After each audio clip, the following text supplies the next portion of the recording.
Welcome to our presentation for the course Discrete Mathematics. Our topic for the presentation is cryptography. What is cryptography? Cryptography is the science and technique for secure communication between two parties so that any interception is prevented. Let us now lay emphasis on the differences between code and cipher. Codes are commonly worked on semantics and meanings, while cipher work on syntax and symbols. Codes generally used to shorten the message, as for example commercial telegraph code or Morse code. Cipher transforms individual letters or block of letters according to an algorithm, while code stores as mapping in code block. Let us now look on some types of ciphers. First of all, Caesar cipher. It is done by shifting each letter by a fixed length. There was a problem with Caesar cipher. It was easily crackable. By drawing the graph of frequency of letter in Caesar text and compare it with distribution of original language of plain text, one can easily know the value of shift and thus decode the code word. Second comes the Wigner cipher. In this method, we use many interwoven Caesar ciphers to encode or encrypt the letter. This shows the encryption table for Wigner cipher. There was a problem with Wigner cipher too. It was decodable if sufficient number of letters or sentences were available, and thus there was a requirement for randomness. If the key was randomly selected, it was difficult to predict the key and hence difficult to break it. Next comes Enigma. It is a device used to protect more confidential details such as diplomatic, military, and commercial communications. It was used by Germans in the World War II. Now look on the concept of encryption. It is a mapping of a message to ciphered message using a certain specified key. Let us understand some problems which will answer the question, why is RSA encryption used? There was a problem to communicate between two parties because they had to share a common key, but it was not agreeable to share a common key if the two parties never met. The solution to it was given by Diffie-Hellman key exchange theorem. This theorem proposed one-way functions. The characteristic of this one-way function is that it is not reversible other than a trial and error approach.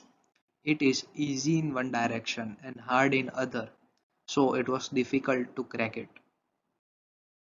Modular arithmetic with prime modulus was an option for this kind of one-way function. Applying modular arithmetic, all the integers between 0 and that number were equally likely, and thus the possibility of decoding it was ruled out, unlike the Wigner cipher. One would definitely ask, why prime numbers for modular operation?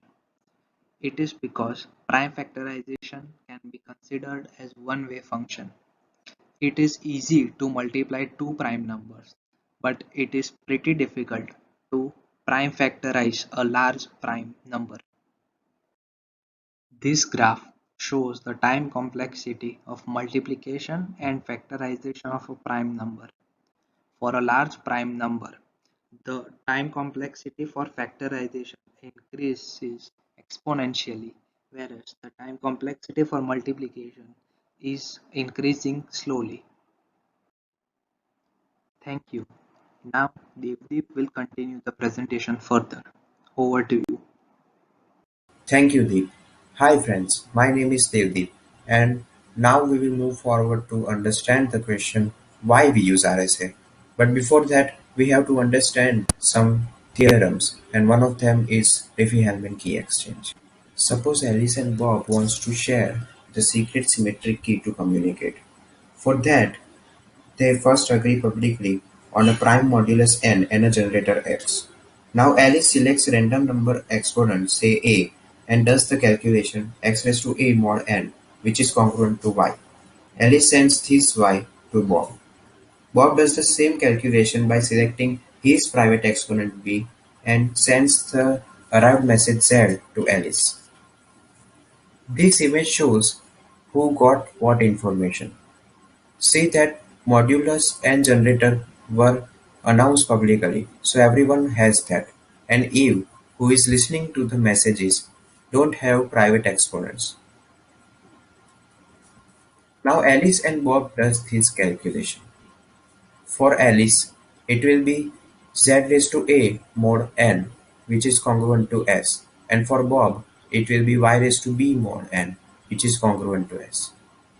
Now they both arrive at the same shared secret key. How these two s are same? For Alice, we can see this calculation, and the same will be for Bob. Alice does her calculation on the received message from Bob. The received message was calculated by x raised to b mod n, and you can say that for Bob it's the same, just the exponents are flipped, so both expressions are same. That proves that they both have the same secret key. See, Eve can't crack it without knowing the private exponents, and with large N it's practically impossible to crack it. Problems with Diffie-Hellman key exchange. This exchange required extra communication just to establish private key. So the problem was rooted fundamentally on the algorithm that used to share the identical symmetric key. And it's hard for Alice if she wants to communicate with multiple people, since she has to keep record of each key every time and use extra communication just to establish them. And it's not possible or feasible for Alice if she is a bank or recipient. The problem with symmetric key exchange gave idea of non-secret encryption, which is now known as public key cryptography. History of RSA. While modern cryptography has a long history dating back to AD 800, asymmetric encryption as RSA is only a very recent discovery starting in the mid-70s. James Ellis, who worked in UK GCHQ, had an idea of non-secret encryption. It was like sending an open lock to communicate, and the locked message can be sent as closed lock. The receiver can only open the lock by the key. In this process, no key are exchanged, only lock is received and sent. Back then, GCHQ, a UK intelligence agency, has independently developed the first public key algorithm in 1973 and 1974, but this was kept secret until the mid-80s. Only in 1977, a year after Diffie-Hellman key exchange algorithm, three scientists, Ron Rivest, Adi Shamir, and Leonard Argument, succeeded in inventing the first publicly known asymmetric encryption algorithm named RSA. Advantages of asymmetric encryption. Now multiple lock can be used to communicate with multiple people while maintaining the same key. Mathematical approach for this analogy is the base of RSA. Idea is to split the key into two parts, encryption key E, which will be declared as public key, and decryption key D, which will be the private key. Now we can formulate the required RSA equation, which will be m raised to E into D, which will be congruent to m mod n. Now to implement this idea, we can use the same Diffie-Hellman algorithm slightly different way. Before that, we have to understand some theorem for decryption key. The first function we need to understand is Euler's Torsion function. Phi of n, which equal to number of integers less than n, which don't share any common factor with n. Phi of n checks breakability of a number. The one observation for prime number is phi of n will be always n minus 1, because prime number don't share any factor with lesser integers. Now how to connect this idea with RSA? The solution is Euler's theorem to connect phi of n to modular exponentiation. M raised to phi of n will be congruent to 1 mod n. Say this equation 1. So pick out any two numbers m and n which are co-prime to each other will work for equation 1.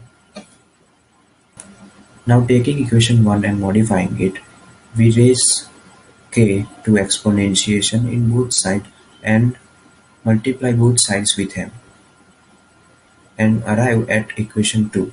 Comparing equation 2 with required RSA equation, we arrive at d equal to phi of n into k plus 1 by e. See that E is the modular multiplicative inverse of D. This calculation can be used in RSA to calculate private key D. Some note for the theorem. In original RSA paper, phi of n equal to p minus 1 into q minus 1 is used, but for practical implementation, Carmichael's torsion function is used. Since phi of n is always divisible by Carmichael's function, it works well for RSA. And you can see that by equations and the graph. Second note is Fermat's Little theorem.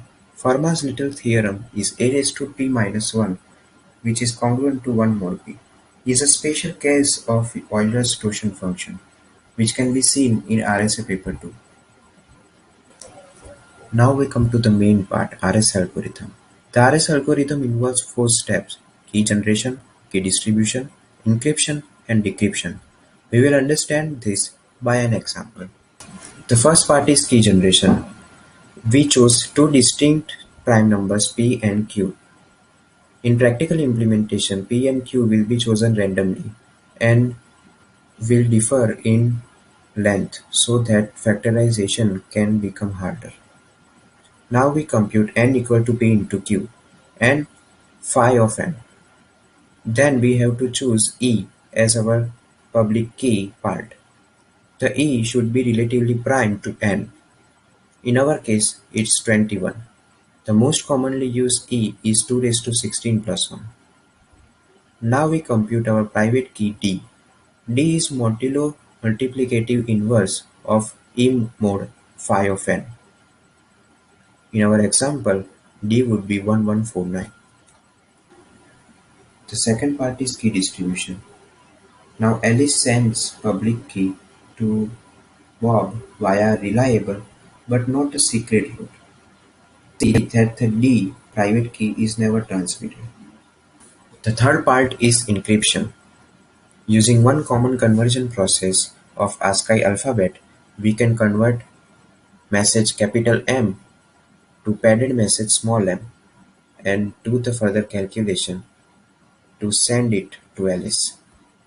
Let's say Bob wants to encrypt message I love Alice and discrete mathematics. It will be converted to number sequence using ASCII conversion. To keep this example short, I will only encrypt one message, which is D of discrete mathematics. So the capital M will be D and the ciphered padded text will be M equal to 68. Now Bob does this calculation M raised to E mod n and ends up with the ciphered text, which in our case is 2326. Step 4 is decryption. Alice receives the ciphered message from Bob and deciphers it using her private key. She does this calculation and ends up with the message which was sent by Bob. Practical implementation of RSA. There are very variant of RSA which use the same RSA algorithm and speed up the thing by doing some calculations. One of them is RSA-CRT. Use of Chinese remainder theorem to speed up the calculation using modulus factor, which is mod in P into Q, can be represented as mod P and mod Q. The RSA paper's algorithm optimizes decryption compared to encryption, while modern algorithms such as RSA-CRT optimizes encryption instead. The second implementation is for integrity and authenticity. Why use RSA in digital signature? Now theoretically you could equally use Alice or Bob's public key and send them a private message. You could also intercept and tamper with the message, so it would be reading different after decryption. So Bob or Alice can never be sure that the message has been sent or modified by you. Luckily, RSA offers a solution to this problem.